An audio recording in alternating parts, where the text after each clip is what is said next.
Well, woodworking is a hobby for many people, but one Siouxland man is taking this activity to the next level. And Tim joins me now with a closer look at his spectacular work. Tim? In fact, many people are now getting a chance to take a look at the work of Joe Joyce of Emmitsburg, what he's been working on. But it all started with a barn for his grandkids and has now turned into something perhaps even more significant for one small northwest Iowa community. You could say Joe Joyce is rebuilding history, one building at a time.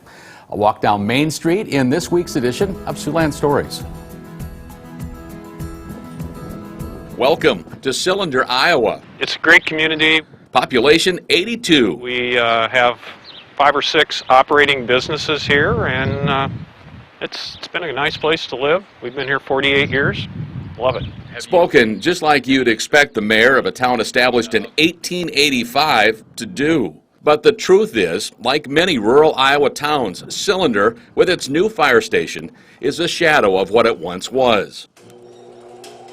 But today, Siouxland is re-emerging, just not like you might expect. Arnie Hing, the ex-mayor of Siouxland,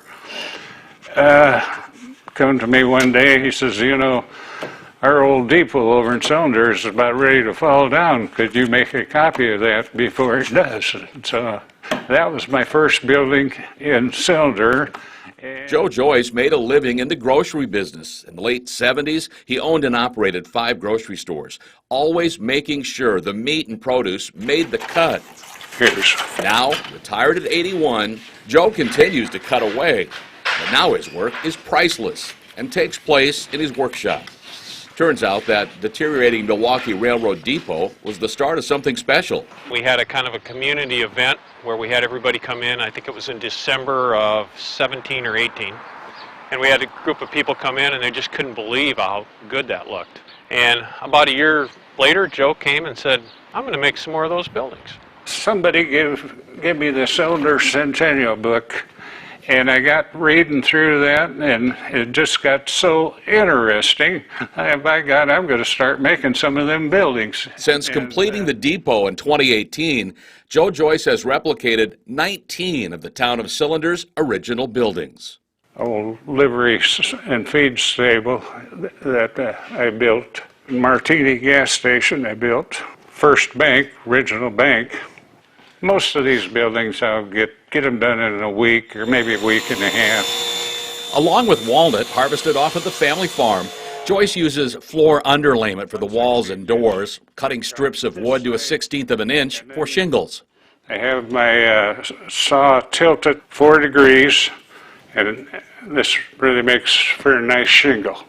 When I first started in this, I could not believe all the businesses that were in that town. Of the 19 buildings now on display, including the depot, 5 are still standing. Some, like what's now known as the Hawk's Nest, reborn several times over. So originally it was a hardware store, then it became a grocery store, now it's a bar and restaurant. A lot of those buildings were here and people just didn't realize how vibrant turn-of-the-century communities were, because that was probably the high point of our population in rural Iowa.